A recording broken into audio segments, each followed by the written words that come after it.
Welcome to The Criminologist, the podcast dedicated to educating and entertaining our listeners. We bring you subject matter experts from around the world and share the latest and greatest evidence-based practices and interventions to help individuals desist from a life of crime and delinquency. This podcast avoids stereotypes and biases in favor of the lived experiences of those we can best learn from. Now, please welcome the host of The Criminologist, Joseph Arvidsson.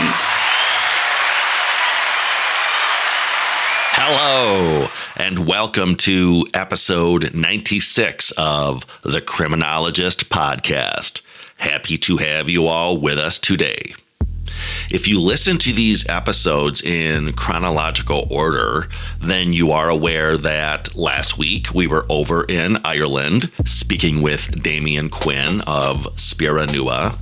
Well, no need to worry about jet lag, friends, for we are staying over in Europe, shooting over to England to have a chat that I have been endeavoring to bring you all for a very long time.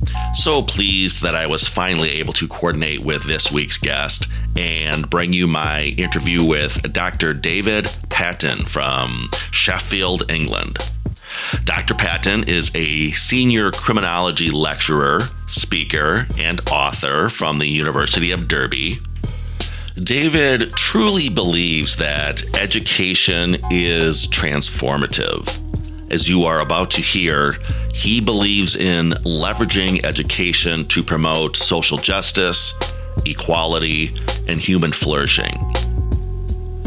David's research utilizes the often marginalized voices of those with lived experience of crime and drug use to formulate utopian visions of how the criminal justice system and society can be radically transformed so that in time there will be little need to support those in desistance and drug recovery, as these become largely relegated to history. A little as to David's background, he is a senior fellow of the HEA, Higher Education Academy, a qualified life coach, Myers-Briggs consultant, and interpersonal conflict mediator. He has conducted research for Cambridge University and the UK's Home Office.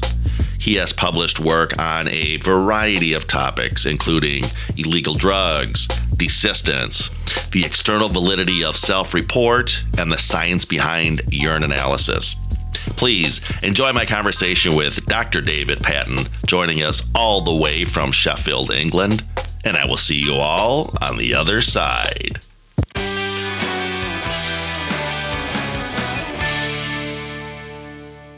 Well, welcome to the show, Dr. Patton. Why don't we start off? Just tell our audience a little bit about yourself, generally speaking, a little bit about your background, both educationally and vocationally.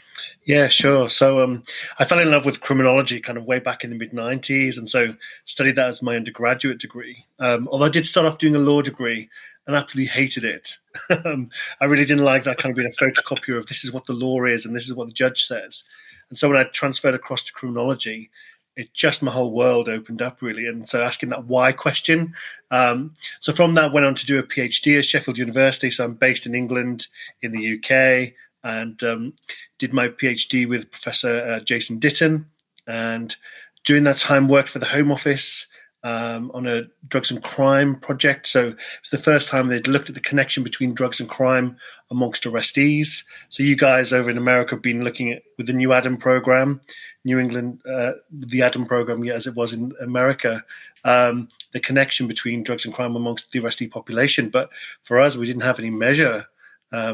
So worked on that project, worked for Cambridge University as a researcher for a couple of years, and then worked on a couple more Home Office projects around drugs, drug kind of supply networks and how that works. Done research into university student drug use. As you can guess, my kind of PhD is drugs. That's my speciality. And currently work at the University of Derby as a senior lecturer in criminology, and currently researching around desistance and recovery. In addition, though, I think the thing I will throw in is that as well as being an academic, which really, for a long time in the field, was always focused on that downward spiral of behavior. I was always interested in the full picture and what promotes human development and flourishing. So I kind of qualified as a life coach, MBTI consultant, Belbin kind of consultant, and I'm an interpersonal conflict mediator. So I always use all of those skill sets and to kind of work with people in inner city areas, people who are on the margins of society, to help build up that kind of personal capital, if you like. So, I've ran drugs education projects in youth offending services within the UK. I've worked with kind of very marginalised youth. I've been hired as a life coach by the Youth Justice Board to help with kind of desistance with some of their kind of intensive supervisees. I've done a lot of different things throughout my time, as well as being an academic. Just now, when you mentioned, you used that term downward spiral, and it reminded me of a conversation I recently had with a colleague about the bad old days in probation over here before the explosion of evidence-based practices. And I was mentioning that sadly how the role of the probation officer back then, my role back then, I've been in this field for over 34 years, was kind of just watching clients spiral out of control and watch their lives fall apart until it got to the degree of, okay, Your Honor, Mr. Smith's life has gone down a rabbit hole now and he's spiraled out, sadly, and now we have to incarcerate that person. And we just sort of stood on the sidelines and watched that happen before we learned to be coaches versus just referees throwing penalty flags when people's lives spiral out of control. Let's start off, at least, Professor Patton, talking about your work around addiction. Let's talk about and even promote your blog. Specifically, I want to talk about a blog post that you authored with Yvonne Hollandy and Lorna Brown entitled Reaching Farther and Wider Together, an unfolding of a new and living recovery narrative. Share with us your work of recovery pathways narrative. And I know a lot of what we talk about is going to get into the desistance literature around narrative scripts as well. But talk a little about that piece that you did with Yvonne and Lorna. Yeah, of course. And that's really connected to a project with Professor David Best, who's obviously an international leader in this area. And so I've got the privilege of working very closely with David. And he had conducted some research, kind of recovery pathways across Europe, which was a 4-country kind of study from Scotland, England, the Netherlands, and Belgium. And so they'd done kind of baseline number of surveys across Europe because, of course, a lot of what we know about recovery is kind of based upon American studies. But actually, the cultural variations in the UK and across Europe, do the pathways vary? So they were looking at mechanisms of kind of change and gender differences across Europe. So they'd completed that research. They'd done kind of mixed methods across the 4 countries using surveys, qualitative interviews, and kind of photo voice. And so back in March, we did an international conference presenting the findings. But on the back of that conference, we invited people who were actively, in recovery, or people who were working within a recovery organization.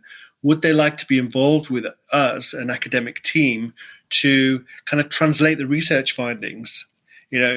So more often as academics, we live a good old kind of bullet point presentation and to go to a conference and give a paper or write a report for a funder or a journal article. And, but let's be honest, how many people actually read those? And when the knowledge that we're producing, in this case around drug recovery, knowledge and tools that if you get it into the hands of people on that journey can be transformative, life-changing, can promote that human development, then why are we just always doing the same old thing? So we wanted to do something different, and we wanted to shake things up. So we created a project. The goal really was to translate the research findings to produce, initially we kind of thought, a recovery workbook. Stuffy academics that we are, kind of thinking, yes, let's create an A5 kind of paper recovery workbook, and it'll be a linear by stage. And when we met with all of the people who then said, yes, we'd love to partner with you, the people in recovery, and they started saying, well, no, we don't want to do paper book. We want to kind of use artwork, and we want to have spoken word, and we want to have stories. And what about drawings and colorings and things where the meaning is interpretive by the consumer and the reader? And it was like, okay, not sure what this thing is going to be and how we're going to manage it. But from March to kind of December of last year, we met with, over the course of that time, 50 different individuals. As I say, kind of people in recovery, people working for recovery organizations. And they very generously kind of turned up, shared their assets, shared their resources, shared literally a whole range of creative media with us that linked to the research findings. So we used a recovery capital framework. And for the listeners, just a brief outline of that would be kind of personal, social, and community capital. Personal capital would refer to things operating at the individual level around, communication, mental health, physical health, resiliency, so on and so forth. Social capital would refer to one's relationships, kind of both close romantic relationships, close friendships, family relationships, but also relationships in the wider local community and so on. And then you've also got community capital, and that would refer to things such as your relationships in the broader community, your capacity to access the everyday structures and institutions of society, whether that's the labour market, education, leisure facilities, so on and so forth, and the barriers, I guess, as well within all of those three areas. So we used a recovery capital framework, and we broke it down by stage. So in the UK, kind of the Betty Ford Institute kind of came up with defining recovery by kind of some distinct stages.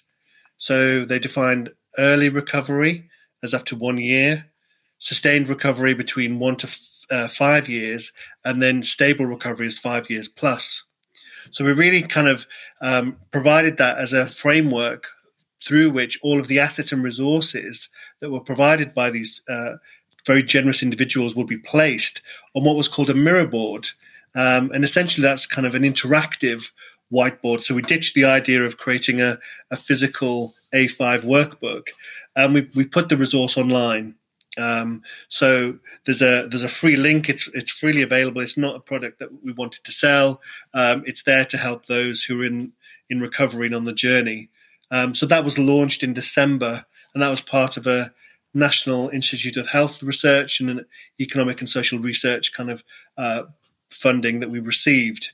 So that was a great project. And for me, what I really loved was kind of meeting with people who were just so authentic and real, but also that genuine desire to help and want to give back, that notion of generativity and wanting to really give all that they had to help others along their journey so that they could advance. So we were completely bowled over. We had over kind of 36 submissions, and the diversity of those submissions, the language of recovery is not a PowerPoint with bullet points.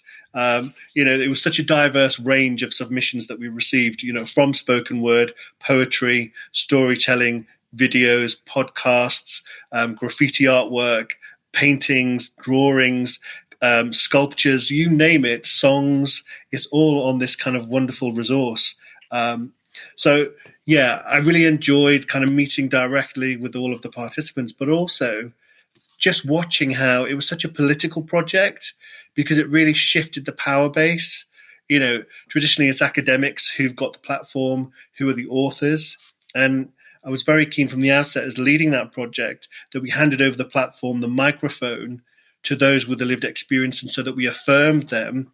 And you could see in the weeks go as they went through, people's self-esteem was growing, their confidence was growing, and just being part of this kind of official project with academics really validated them and their assets and their skills. So it was just a beautiful, beautiful project to be involved in, and just seeing that capacity building element kind of really flourish. As you spoke, David, I could not help but pick up on some of the same themes. And I know we're going to talk about desistance from crime here in a bit. But again, when you talked about those notions of human capital, social capital, that community reintegration, almost what we refer to as that tertiary desistance. A lot of commonalities on these journeys is what it sounds like. Absolutely. And I'm fortunate to have published in both the desistance field and also the recovery field.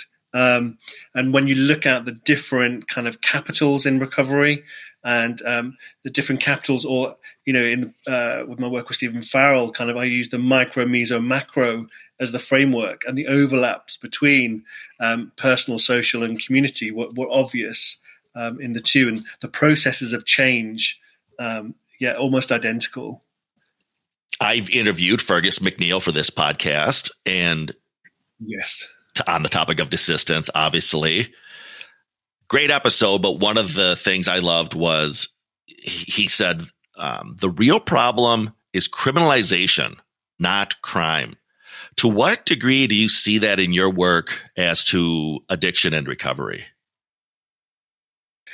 Yeah, a really great question. And I really love Fergus's kind of podcast. I did listen to that. Two-part response, I would say to that. I think fully agree and can see that kind of running through my own work. But before I get into the criminal justice system kind of criminalization response, I guess I would say that criminalization there's a lot that precedes that as well. So it's not just about how do we respond and punish bad people and, deal with offenders and criminals, but we've got to look much more holistically prior to the point of contact with the criminal justice system, acknowledging that there are societal and structural factors that are creating the conditions for this downward spiral of behavior, this deviancy occurring. And there's a responsibilization of us all within society. And we need to deal with that as well, not just focus on this broken criminal justice system that kind of creates more problems than it solves. But in terms of the criminal justice system, absolutely, it is the response. And if you look at some of David Garland's work, he talks a lot about kind of penal power and positive and negative kind of modes of penal power. So, the power to kill, the power to incarcerate, the power to supervise, to rehabilitate. And so, what are the inputs into our system? And at the moment, as he mapped different countries, the balance between positive and negative is different by country. But nonetheless, in Western countries, it's this excessive input of negative penal power. And so, Gandhi kind of said, an eye for an eye will only make the world go blind. So we're expecting to have this system that has a negative series of inputs dealing with people oftentimes who've had very negative life circumstances, in very dire life circumstances.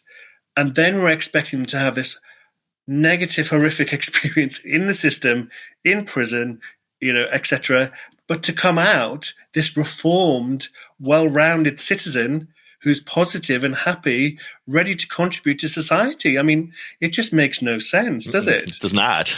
And if you think about any business here in the UK, on average, depending upon the category of prison, but it'll cost around in the region of 40,000, just over, just under, depending on the category of prison, per year, per inmate. But when we know that around 2/3 of those are going to reoffend within 18 months, no business in the world would keep operating on that model. So clearly criminalization is present, but it doesn't work. But it's such a political issue, isn't it? Speaking of criminalization, and you mentioned looking around at other countries, I've been sort of watching from afar the experiment going on in Portugal over there with their decriminalization. Any commentary on that process? Yeah, and from the outset, kind of working in criminology and working in the drugs field, and most countries espouse kind of, yes, we take an evidence-based approach, and we all know those who kind of provide evidence to the government, as I've been fortunate enough to do on a number of occasions, actually, because it's such a political hot potato, that the best evidence isn't always considered or used to inform the policy. And so I think it's a very bold move, and lots of the evidence there suggested that it's been a success. And if you look at the death rates have come down, and a whole host of metrics, and I think that's really where we've got to get to. We've got to change the metrics of the system. What are we looking to measure as an outcome as a result of the system? So I kind of loved one of Fergus's quotes in one of his articles, where he said, we really need to kind of focus not so much on the evils that the system reduces, but more on the goods that they promote. And so we get so hung up on, drugs and legalization because we're preventing this evil rather than the good that it could promote if we took a different approach based upon the evidence.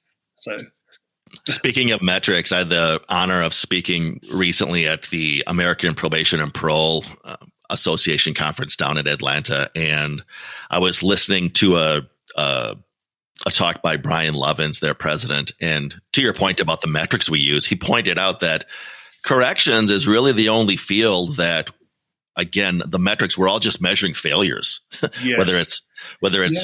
whether it's traditional recidivism or probation violations or relapse. It's just, again, it's this sort of zeros and ones, and it's just pass, fail, pass, fail. It's just this crazy binary, not at all what we would think of as a harm reduction model, or again, looking at someone's lessening or their trajectories toward desistance. It's just zeros and ones. And to your point, we don't even have metrics in place really to measure those positive things going on in an individual's life, those assets that they're accruing. We just fixate on those failures. Yeah, it's all about the risk. It's all about the deficit.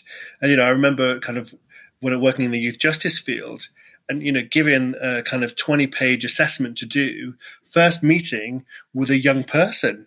And it's all these traumatic questions about all of the negative experiences, all the negative behaviors that they have kind of experienced during their lifetime. And I kind of think, well, if I was chatting to somebody, at a networking event, and they started asking me all these personal questions about my worst experiences in my life, why would I want to share this? So, I kind of scrapped that and use an alternative approach. And thankfully, I was in a role whereby, as the director of the Drugs Education Project, I could do that.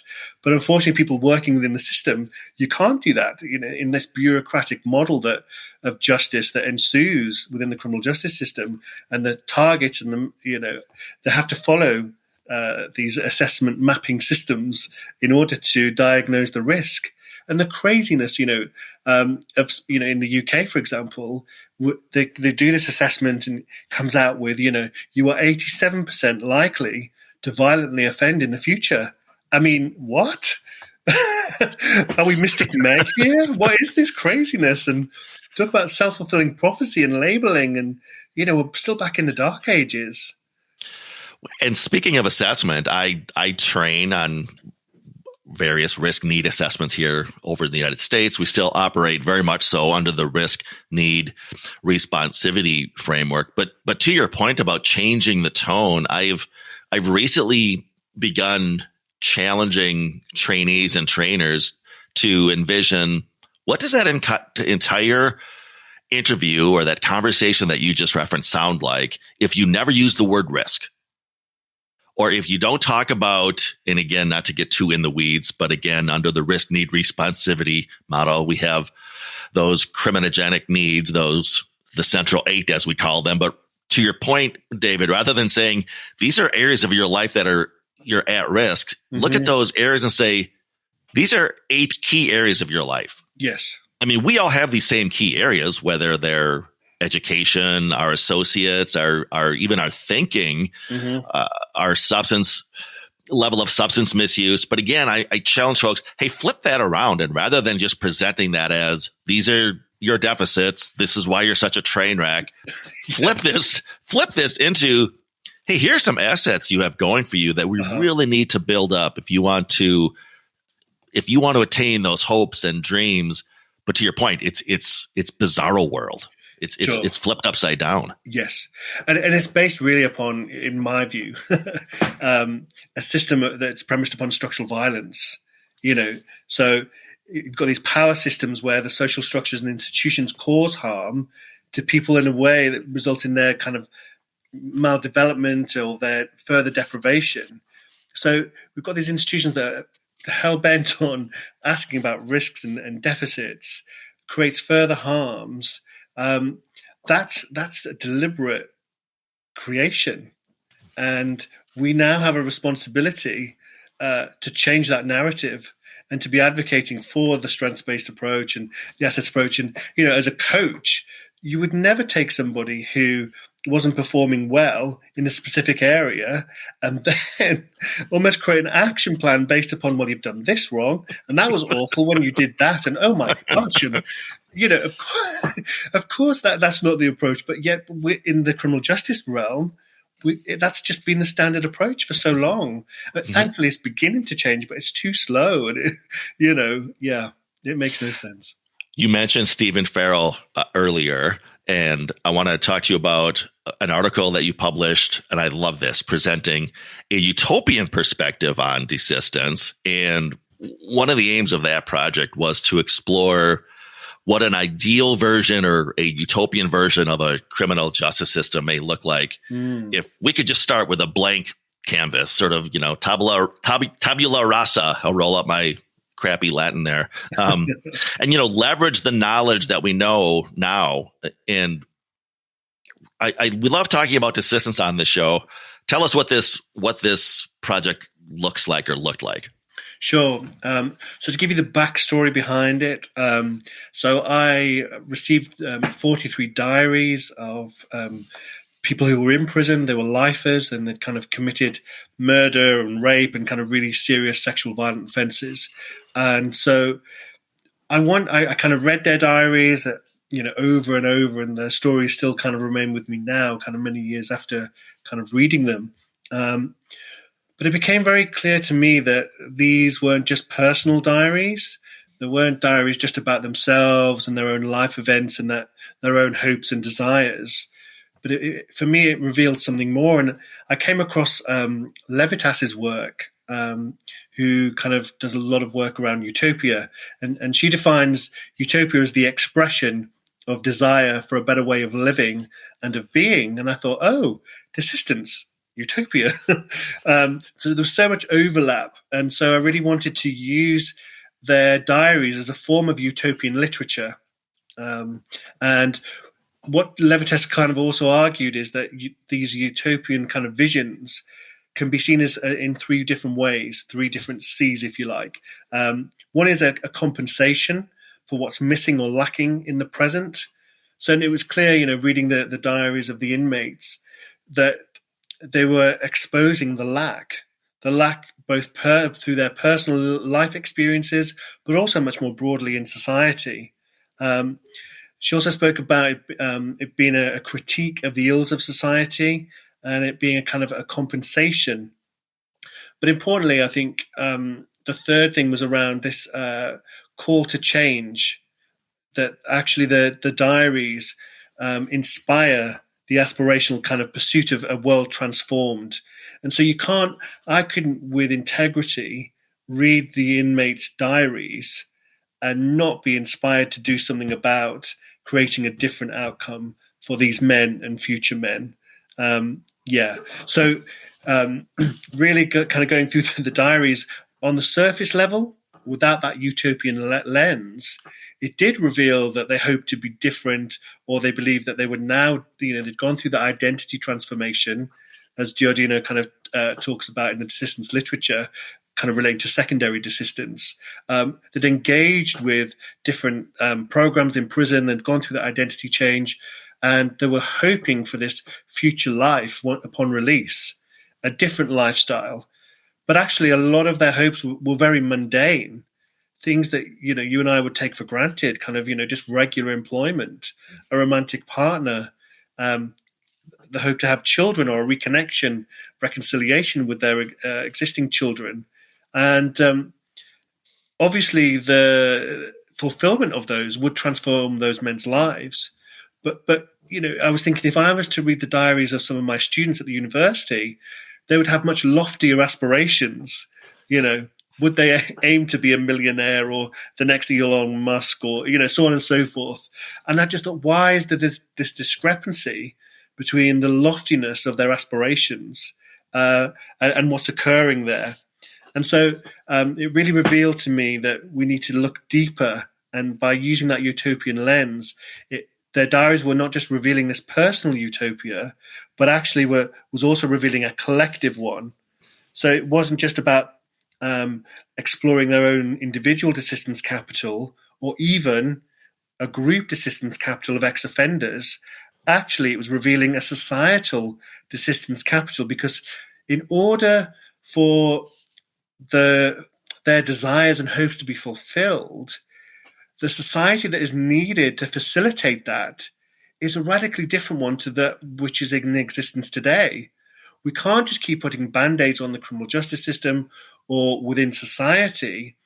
It's at the structural level that we need some more of a radical change in order to facilitate the fulfillment of their desires. And, I'm not here kind of advocating some Hollywoodized kind of, la la land where bad things don't happen, where crime isn't committed. Of course, that's still going to occur in this kind of utopian future, if you like, or society. But it's one whereby that we've got structures in that society that allows for people to make mistakes, to have periods during their life course that are negative, that are destructive, both to themselves and to those around them, and also to the collective kind of society. But we've got pathways inbuilt within it that are much more inclusive, much more reintegrative, that allows you to rejoin this community and to contribute and participate equally again without that ongoing stigma and limiting kind of demands that often happens with offenders.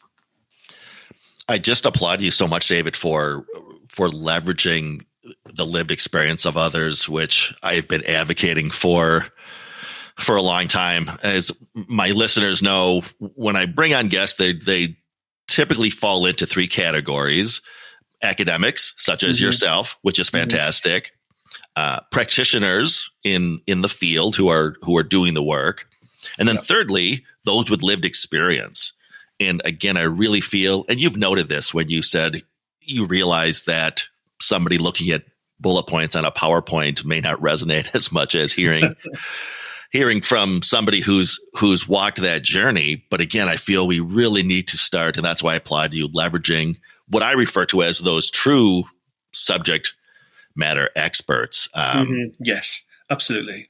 And even that hegemonic kind of hierarchy that's created, that because I've got a PhD, I'm much more expert than somebody with lived experience. I mean, it's crazy.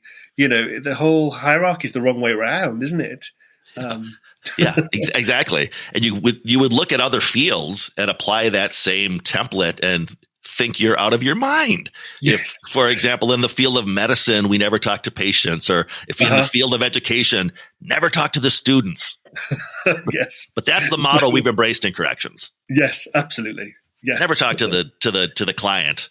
And to your point about having a PhD, or again, I guess I'd be in that category of the so-called expert practitioner.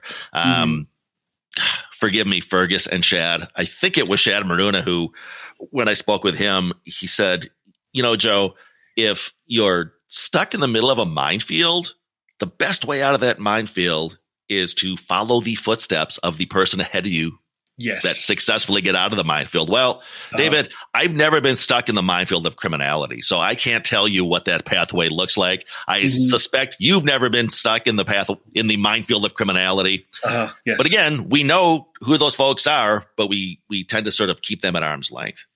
Yeah. Yeah, they're the way makers out there. They're showing the pathways that are in existence out of that kind of life trajectory, and we need to listen to them. Let's dive into desistance. Again, loyal listeners, we talk about it all the time, but say for a first-time listener, how would you give your sort of elevator speech on desistance? We've talked about a lot of these themes, but why don't we start with that, and then we'll do maybe a deeper dive. Yeah, so I think for me, what is desistance? It's a process of human development and human flourishing. And I really love kind of the notion of the end goal of desistance is not to go straight, but to go somewhere new. So it's not about the cessation of criminal behavior. Actually, it's about that, what I was saying earlier about that reintegration to participate and to contribute. In relation to what is your sense of vocation? What's your core skill set? What are you here to do? And how are you meant to contribute? Because that's what's going to give a sense of meaning, of purpose, and fulfillment to your life. I mean, that's what in the coaching arena you would advise your clients to do, in terms of careers coaching. So for me, it's kind of taking an individual who temporarily is not in a great place. Their life's got off track. Nobody, in early kind of years of their education thinks, oh, I know, when I grow up, I want to become an offender. I want to go to prison. Things have gone wrong, So we need to help them tap into their inherent powers, strengths, capabilities, that inner desires that's going to pull them off track, and kind of really relates to some research that just got published just this week, an article I've had published around kind of push and pull factors in addiction. So oftentimes the painful life events or painful events caused by the system itself are seen as kind of motivation for change. So, that someone who's in a current addiction phase of, in their life with drugs is going to lose their child. They're currently pregnant, and so, social services come along, threaten to, or, perhaps they get threatened with prison. And so that painful life events is thought to kind of push them, to make a positive behavioral change. Whereas recovery capital, on the other hand, is often kind of the focus of all the positives, if you like. What are the capitals that will promote the positive behavioral change? And so I use those as kind of pull factors, and the pains as kind of the push factors to look at, because oftentimes this myth that it's hitting the rock bottom or the painful moments that creates the change. And actually, what I found from the research evidence based upon lived experience is that it's the pull factors that create the greater levels of advancement, that promote higher levels of change, that pull the person further along forwards positively in a positive direction. And we see the acceleration of both identity change and contribution and participation when we're using those pull factors rather than pain factors. The pain factors need to be eliminated and reduced. They need to be managed. Of course they do. We can't just pretend they're not there. Those barriers, those things that are thwarting kind of recovery or desistance, they need to be reduced and managed. But actually, there needs to be the coupling with the pull factors. I love that you've confirmed this through research, David, because I often, exclusively when I train, I try to again tell folks, hey, listen, we need to stop establishing in our case management or case planning so-called avoidance goals.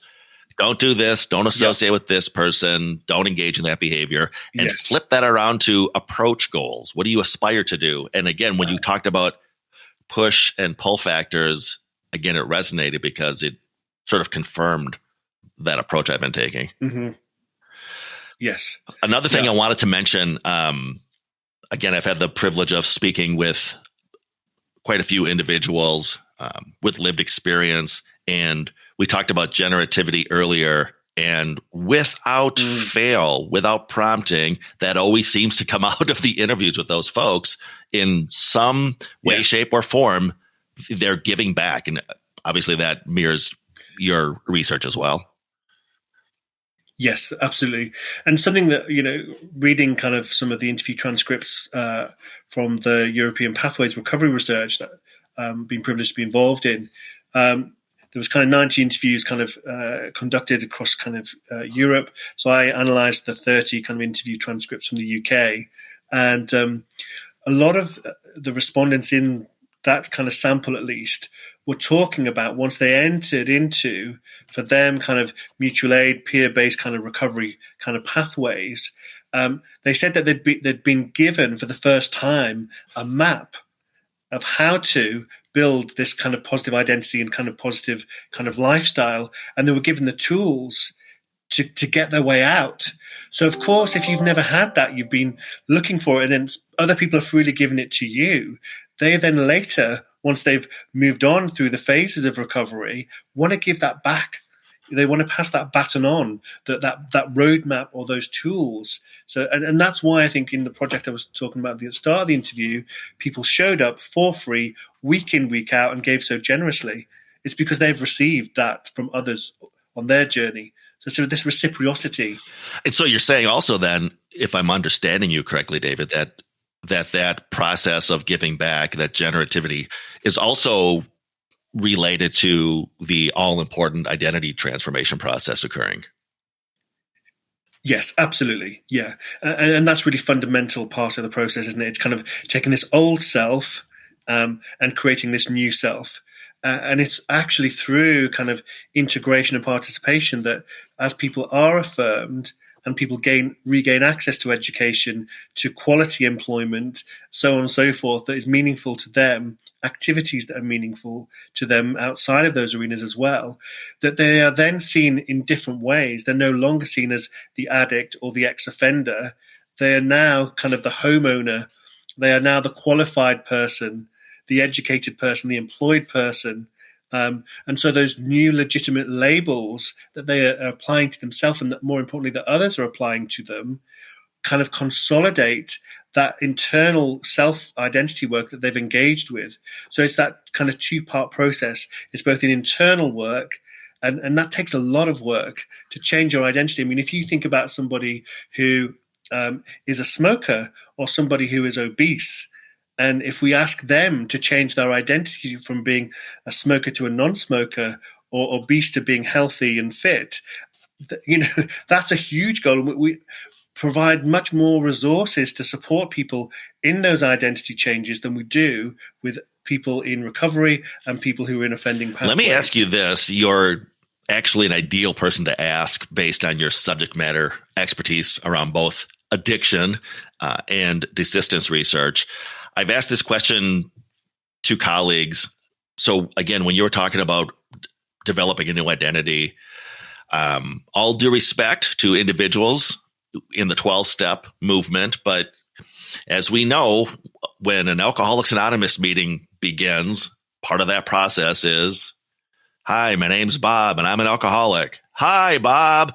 Mm-hmm. How counterintuitive is that, or how does that gel with what you're saying about we've got to augment a new identity? Yeah, sure. And I think it's tricky. So for me, I've never been in that situation, and it clearly works for lots and lots of people, 12 steps, Alcohol Anonymous, et cetera, et cetera. So for those it works for, fantastic. For me, at least on an intellectual level, it doesn't quite make as much sense because it doesn't promote that consolidation of a new identity. It doesn't allow you to move past the old self. And I get the logic behind it. It's that fear base of, as I understand, and I could be wrong, but that fear base of, if I believe that I've moved past this, I may fall into the traps of the old behaviors. So if I remind myself constantly that I am vulnerable to these behaviors, I will never do that. But I think from an evidence base, at least the research that I've been involved in, what I see working from the evidence is that it's about the creation of new identity forms, more positive identity forms that releases the old and moves back into civil society and legitimate identities. Yes, as you know, it's tricky, and I was just sort of more of a curiosity question for me there. I mentioned I recently spoke at the American Probation and Parole Association, sort of doing a primer on desistance for that audience, and mm-hmm. We'll be working with APPA to continue to spread desistance knowledge. What are some of the big issues currently, or questions for desistance theory and research? Where do you think the field is headed here? Yeah, I think where it's headed is kind of partly due to a limitation of the knowledge base. So, it's oftentimes kind of research is conducted by white males, privileged males, and so we have a certain lens on life and society, and also the samples that are typically used are also white males. So we have very little, unfortunately, around women, although that is growing. But in terms of any sort of different races and ethnicities, so that cultural variations, how Asian males and females will kind of desist and have recovery pathways. Something that I'm always struck by when I go to recovery kind of conferences, meetings in terms of lived experience led conferences, how it's always white, working class kind of representations. And I kind of go, where's the people of color? And where are people of the different social strata? Where do they go?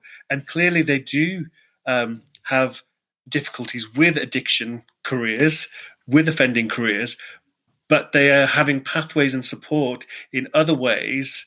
And in terms of the evidence base, the published evidence base, we don't know about those pathways, or we know very little about that. So I think that's a huge growth area.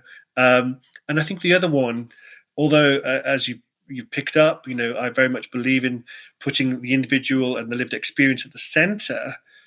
I think at some point we've got to move beyond that to looking at the societal level. So it's not just responsibilizing the individual to change, but actually responsibilizing society, community, the institutions that can promote desistance, that can promote recovery. This, linking back to this notion of structural violence, we need to change that. We need that more radical change as a facilitator and promotion of change, not just the individual. And for me, research that acknowledges much more of those macro factors and forces would be great in the area of desistance. I love when you said responsibilizing. That's sort of my next question. What could a progressively minded probation officer do in their daily practice to promote desistance with their clients, whether it's, again, working on that identity or augmenting that human capital, that social capital? For someone listening saying, oh, I'm on board, what can I do with my client sitting across my desk to promote desistance? Sure. And I guess my first response to that might be a bit controversial, but I think having worked, with people in recovery and people in criminal populations, that work is hard. And moreover, the environments in which you're working, the organizations for which you work, some of the inputs and metrics that we've spoken about, actually what is valued in those organizations, completing the paperwork, asking those kind of deficit and risk-based questions, et cetera, can be quite wearing over time. So for me, first and foremost, my advice to somebody working in the field is self-care. Because if you're burnt out, if you're cynical, and if you're negative about the possibility of your clients to change, if you are so worn down by things that you don't have hope for your client, then that is transmitted, and that is then reproduced in the results that your clients will produce. And we know that kind of a lot of the research interviews that I've analysed personally, both in drug recovery and with criminal populations, they've all spoken about the negative stigmatizing professional interactions that they've received. And they can tell they've got a kind of honing device as to whether this person believes in them, has confidence in them, is for them, supports them, and actually they will just feed you a load of baloney if they pick up that you don't care, don't have hope. So it's the whole potential for change to occur is just shuts down from the outset. So self-care is absolutely, for me, one of the prime things. As you spoke, I wrote down here, the Pygmalion effect is alive and well. Again, those probation officers who have this notion that, well, you're not going to succeed, you're going to fail. It again, that comes across. When you mentioned self-care, it got me thinking about another question that I meant to ask you earlier. What role do you see, or do you see parallels with desistance research, the desistance process, and trauma-informed care? No, absolutely. And then that's another kind of hugely growth area, and kind of one that I really commend, and that acknowledgement of the fact that, so for example, one of the key things that came out of the research with the people in drug recovery was that discovery in people in their 30s, their 40s and 50s, realizing for the first time that actually their childhood or certain points in their life had been traumatic. And so that aha moment of, oh, I'm not a bad person, or, the reason for my addiction to drugs is not because of my own failure, my lack of impulse control, or whatever that personal blame, guilt may be, but actually I was sexually abused. I was, whatever the trauma looked like for them. And that opens the space for them to go, oh, okay. And it provides the space for that new identity to emerge. So, yeah, I think it's absolutely central to the whole desistance and process. Yeah. And the little bit of research I began doing on those parallels as well, again, one of the common denominators that I see is resiliency. Yes. Oh, gosh, yeah. And interestingly, kind of some of the research findings that we had, we interviewed people in COVID as a follow-up, people in recovery, and their resiliency, they knew, okay, we're in this very testing phase and season, but they said, you know what? We're better equipped for it. Because actually, because of those traumatic experiences that we faced, those hard kind of life circumstances, and because of the tools and roadmap that we have, the daily practices, the routines and rituals that we have to keep us promoting our kind of recovery journey, we're now much more resilient and protected from this kind of negative season. So, yeah, it's now flipped to a positive. Exactly. Yeah. Exactly. What current or future projects are you working on, Dr. Patton?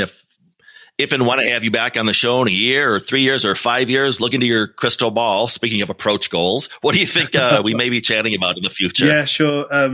So I'll give you one I've just literally just finished, and then kind of one that we're kind of just seeking to move to. So we have just completed a mass online open course, which is, again, it's freely available. It's available on the University of Derby website, and it's an introduction to the science of addiction recovery, and it really looks at the evidence on the recovery pathways across Europe. So it's myself, Professor David Best, Dr. Ed Day in the UK, who's very much the forefront of policy changes in the drug field, and others who are kind of really created that course based upon lived experience of people in recovery. So that's a project that we've literally just finished in recent months. And going forward, on the back of the project that I opened with, the recovery kind of workbook, this online digital resource, we're now kind of applying for research funding to allow people who are in recovery to kind of build their own kind of local evidence base as to what works. So it's not us as academics creating that knowledge base, but we're now empowering and training people in recovery to build and collect their own evidence base. And again, it's using a creative methodology, kind of photo, voice, and creative writing as a means to record that, and that will then get collated into a mass online open course. So I'm hoping that comes off in the future. I will work with you, Dr. Patton, between now and the time this interview drops to include as many links to those projects that you feel our audience would benefit from viewing, and they can just access those right from the description of this podcast episode. Dr. David Patton joining us all the way from Sheffield, England today. I can't wait to have you back on the program, and thank you so much for enlightening our audience today. Thank you so much, Joe. It's been a privilege talking to you. A big criminologist thank you to Dr. David Patton for joining us and sharing his expertise around addiction, recovery, and desistance. We will be back next week with a fresh episode. Dr. Jared Brown is going to be rejoining us and talking all about the topic of self-regulation for you risk, need, responsivity champions. We've talked about this in the past, how, yes, we view criminal history in the Central 8 as a proxy for low self-regulation. Jared and I are going to do a deeper dive on this topic. You're not going to want to miss this one. In the meantime, you may contact the show or reach out to us through our website, theparagongroup.llc.com, for training or presentations as to evidence-based practices or implementation or program design, or of course, the topic of desistance from crime. If you have questions or comments as to this podcast, feel free to contact the show via our email of thecriminologistpodcast thecriminologistpodcast@gmail.com. That's thecriminologistpodcast@gmail.com.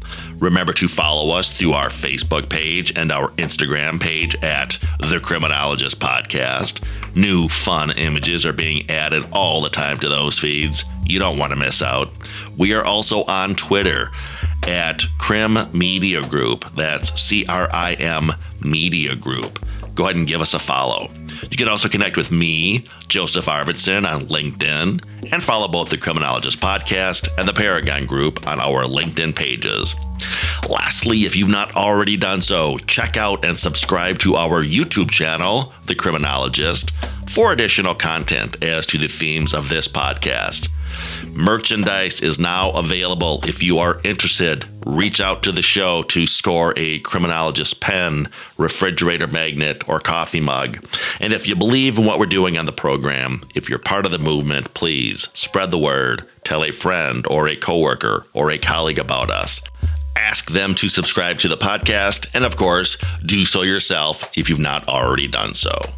And always remember, folks, there's no them, there's only us. But when we know that around 2/3 of those are going to reoffend within 18 months, no business in the world would keep operating on that model. So clearly criminalization is present, but it doesn't work. But it's such a political issue, isn't it? The Criminologist Podcast is a production of the Paragon Group, LLC. For speaking engagements, interviews, program design, or training opportunities, please visit us at theparagongroup.llc.com. If you enjoyed the show, you can find more content and videos on our YouTube channel, The Criminologist. Don't forget to like and subscribe. Both the Criminologist Podcast and the Criminologist channel are brought to you by the Criminologist Media Group. Be sure to give us a 5-star review, and thanks for listening. The thoughts, statements, and opinions of the host and cast members do not necessarily reflect the views of their employers and are those of the host and cast themselves. Any discussion regarding client statements, behaviors, actions, or crimes are purely fictional and are used only for the purposes of example. Any examples that could be deemed to be related to an actual individual or individuals are incidental.